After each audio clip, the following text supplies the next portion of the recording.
that's all the food. Little zoom in action. Look at all that. Wow. We concocted this hat before we came. I got blamed, but it's okay. Look at that down to that food.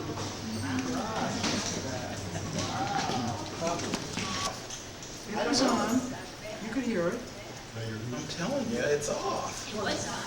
We were unforgettable. Which one? Where is he? Miss Edna. You do? We just wait till I tell you what to do and you'll find out different. Rachel. This is Rachel from church. Do you recognize her? And this is Rachel's friend Julia. I don't see the children at church. Huh? These are all pictures of you. The dog. There's my dog. That's my dog. Look at that. Who's making their grand entrance? Who? Peppers. How do you know Edna? Friend of Ed's. Okay. Met Edna a few times in the back house. Happy Oh, birthday. wonderful. Hi. You said you wanted to put it over there. What's going on? Pull it out. Oh, that's all we can do, Pink roses. I couldn't get red. You can put that in front of the house. There. She sure is. There. Yeah, along Hey, with how are your you? gift certificate. Along with her gift certificate, she's a trainer Holy So she's doing good, huh?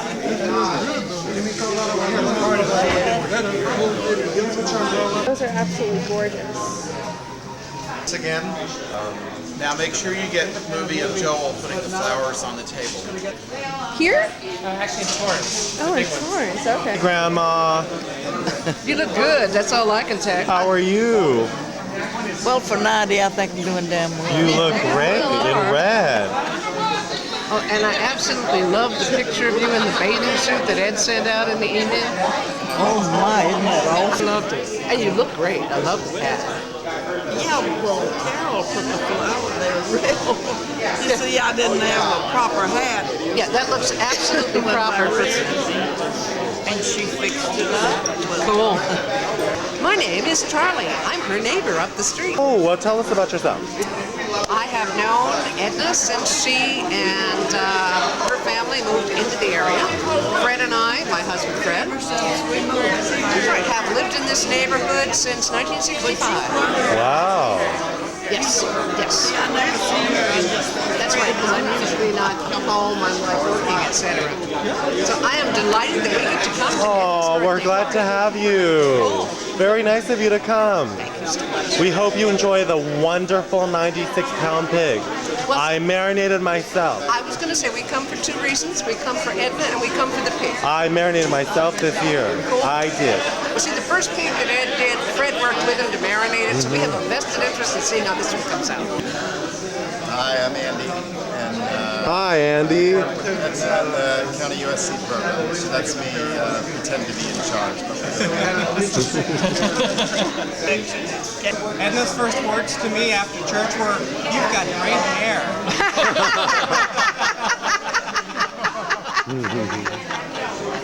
That's how she introduced herself to me that first day. She's still got great hair. And it's beautiful to this day. And he still has them. All of it. Next. Hi, I'm Jeff, and I want to wish Edna a very happy 90th birthday. Yay. We've known her for about 8 or 9 years, so we missed her 80th birthday, so I'll have to ask her later on how her 80th was. She doesn't remember.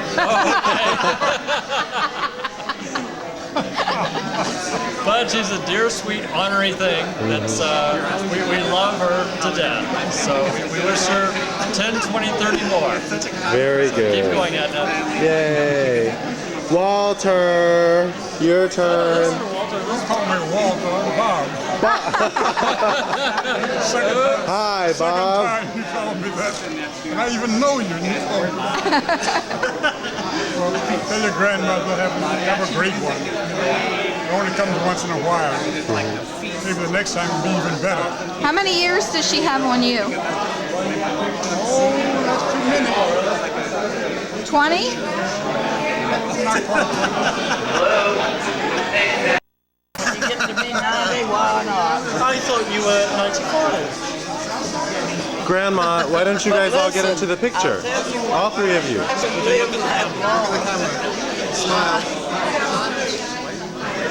Cheers. Say something. Say something, Edna. Say something, Grandma. So glad to be here.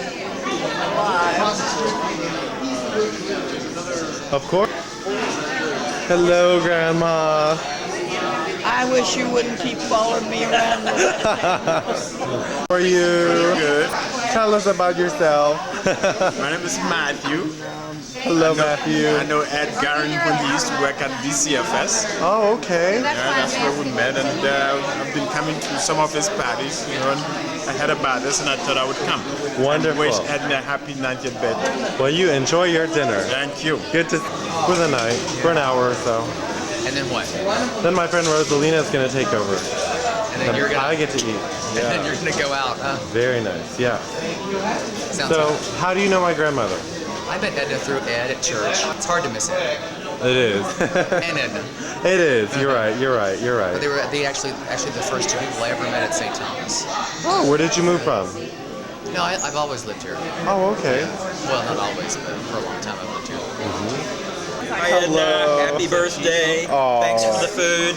I know. Hey, I'm Judith Purcell, and I've been going to church with Edna for about the last 6.5 years, and I just wanted to wish her a happy 90th. Guess who did the Dan. decoration? Dan, how are you? Wonderful. It was like a And how are you acquainted with my grandmother? Basically, through Ed. Yes.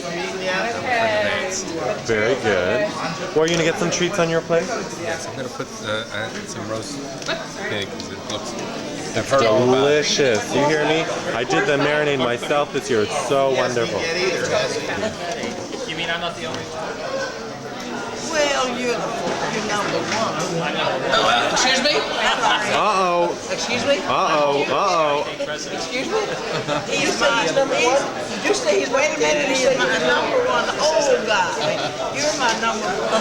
New guy. Can't be smiling. Give me a smile, Edna. Edna, that way. This is for the watch out for the newsletter. Hello. Hello. All right. So whenever someone comes up here, this is when we're supposed to stop talking and look up this way. All right. So I hope everyone is enjoying their dinner. It took a lot of hard work and a lot of effort, and I think it was really nice that Ed and his brother Gene took a lot of their time and their effort and their money to put this on, because we are here to honor their mother, Edna Garren, and this is a celebration of her life, 90 years.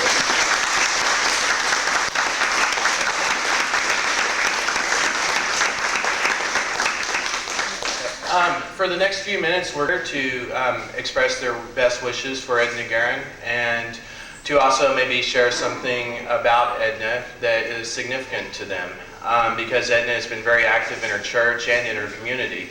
At 90 years old, she still volunteers with AIDS patients, making sure that they have food. She's very active in her church and in the Vista Street Watch. She's also marched in the Gay Pride Parade several times with Assemblyman Paul Koretz. So she is very much a part of this community. So I guess I'll start out and let you know how I met Edna. I met Edna last year after I was mourning the loss of my own great-grandmother. And last year, Edna kind of assumed that role. I've always had like an older female influence in my life, and that has always been very important to me because there's a lot to be learned from wisdom.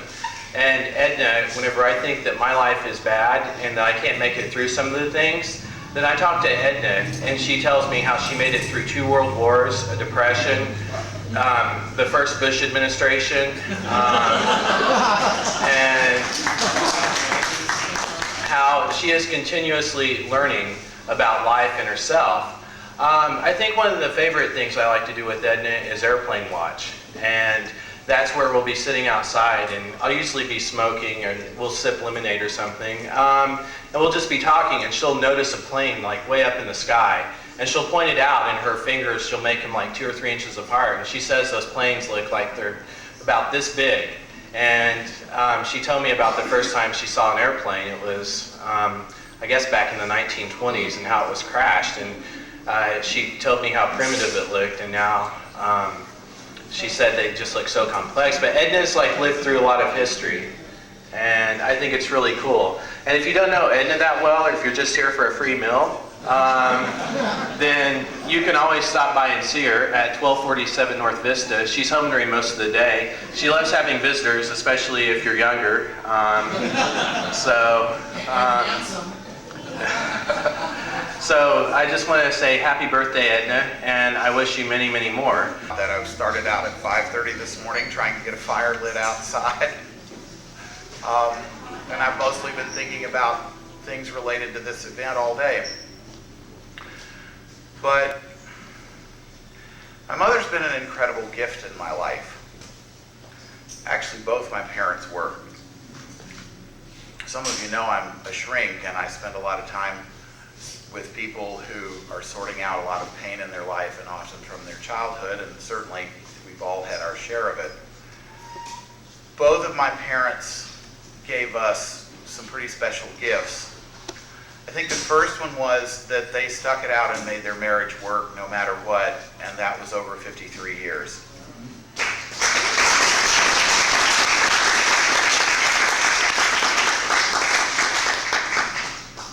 And they just sort of learned to put up with each other.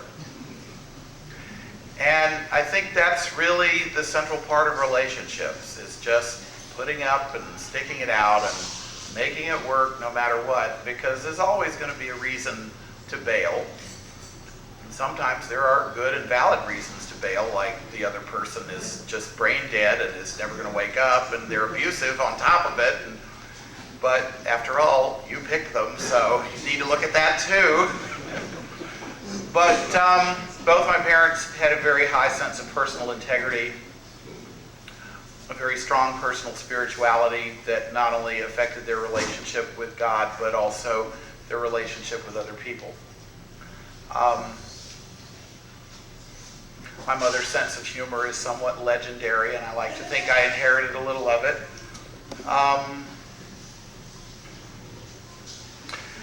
And she still finds magic. And I would say to anyone that if longevity is something you're interested in, try to find some magic every day, because without magic, life is pretty gray and pretty awful. She tells many people in the wonderful St. Thomas congregation. There are so many things that I could say about my grandmother. There's so many stories I could tell you that there just, wouldn't be enough time to, just go through all of them. But I can definitely say that with every obstacle and every stepping stone in my life, that I can say that she ultimately has been there as a birth mom. I can remember many times when, I would feel like, there's no one else who would kind of understand me or know, who I could go seek advice from. But I know ultimately, like, my grandmother was always there and is always there to this day to guide me and lead me to the right direction, even though sometimes I kind of, go the other way. But all in all, that my grandmother is just a wonderful woman, and I see that she definitely stands out from many people in any city, in anywhere she goes. I can honestly say that she is truly a gift from God, because she, in more ways than one, has made an impact in my life, and I can honestly say in many other people's lives. I guess you can say she's one in a million, and I'm truly thankful, especially this holiday season, to realize that she's here with us, and that I hope that she will be with us for many, many years to come. And because of her presence, this holiday season has been a very meaningful and joyous time in my life. So I am truly grateful for you, and I look forward to that special fruitcake that you make at Christmas time. And among all other things, that I can honestly say deep within my that I do love you, and I wish nothing but the best for you. So that's all. Can you hear me back there, Mom? Raise your hand if you can hear me, Mom. I want to make sure you can hear me. Great. Well, I can't really say more than what my son Michael and my brother George had said, except I've taken Mom to France 3 times for the celebration of D-Day. Okay, good. Okay, I just want to make sure Granny Grumpus can hear it. I call her Granny Grumpus or Granny Grumps, and that's really an affectionate thing. It's not really anything derogatory. And first time I took her there, she fell in love with a guy who was a British commando and was sitting there singing those good old British songs like Your Old Kid Bag and other with those British veterans of World War II and the American paratroopers. So she's had a great time over there. Took my girlfriend this year. I kind of thought she was going to leave me for a couple of British paratroopers and go back to England with them or commandos, but luckily she didn't. But I'm just really, every time I've ever thought about life and how depressing it can get sometimes with some of the things I've seen as a soldier, I think of my mother and I think, well, you know, there has to be right must win out in the end over evil. And there's got to be a purpose to all this world, because they certainly would not be a bad world if you had people like my mother in it. So I know, regardless of whoever you call God or whatever, I believe that there's an all-merciful force that controls everybody. And I think a woman like my mom is really in great favor with whatever that being is. She has certainly been a wonderful inspiration and kept me going through all these years, and I'm just so grateful that she's still with me, and she's 90 years old, because as I said, I love my parents both very much, and I'm just so grateful that my mother is still with us, and I've enjoyed all the times I spend with her. We have a good time together when I come out and visit her. Last year I had her come to my house, and it was 7 degrees with snow on the ground outside New Year's Day, and she got up and went visiting in single-digit weather in the snow. So she can just about go anywhere she wants to, if she really has to. She's from a background of people in the North Georgia mountain area, very tough people in a county that only had one car. The old doctor had the car. I like to joke that she went to school so long ago that every kid was assigned a Winchester lever action rifle and a window at the school when the Indians attacked.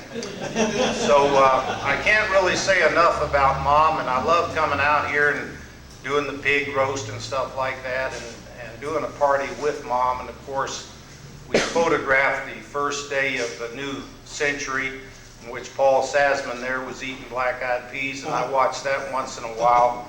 And I really enjoy watching my mom on film. She went to the Gene Autry Western Heritage Museum, and of course she thought Gene Autry had been dead for years. And she sees this guy in the elevator and says, "You must be related to Gene. You look just like Gene Autry." Well, it really was Gene Autry. So I got a picture of her. There's several been made, and they had a good time together. Only my mom would do something like that, you know.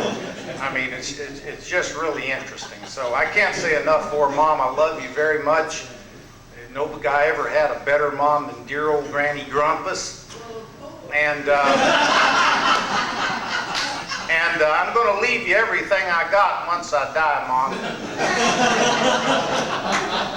And when I go into the nursing facility, I want you to come see me before I pass on. Anyway, I want to keep it on the lighter side because my brother and son have done it so well with all the serious stuff. And I'd like to go on forever, but I really thank all of you for coming here to my mom's 90th birthday. I took her out to Cathedral City on the 6th, and then I took her down to the Beverly Center because she got 2 pounds of See's candy, and she had to get down there, and she ran all over the Beverly Center and jumped on the escalator, those moving stairs. Can't even think what it is in English anymore. I've been speaking Spanish so long. She jumped on it and got on and got off, so she's moving pretty well. She came back from the mountains and walked about double the distance last year after being up with me in the high elevation and everything. So that's about all I'm going to say. The next person I'm going to introduce is a wonderful lady that I've known a long time, and I actually had the nerve to ask her out. And she actually said yes a couple of years ago and actually went out with me. I kind of figured she'd probably turn me down, but she didn't. So she's been a real blessing to me in the last 2 years. She's looked out for me. I'm a 100% disabled veteran, and I've had some surgeries, and I got some surgeries to go through. As we know, the cost of freedom is high for us munchkins in the front lines. So I'm really grateful to this young lady for taking such good care of me. And I know she'll have some nice things to say about dear old Randy Grumpus. And her name is Carol Lee King, and I love her very much. And here she is. Thank you. 17 years ago, Edna and Ed Garren decided to move from Florida. Clarify which Ed Garren. They didn't know him. Oh, everybody was alive. It was a different era. Michael was a little brat. I mean, a cute little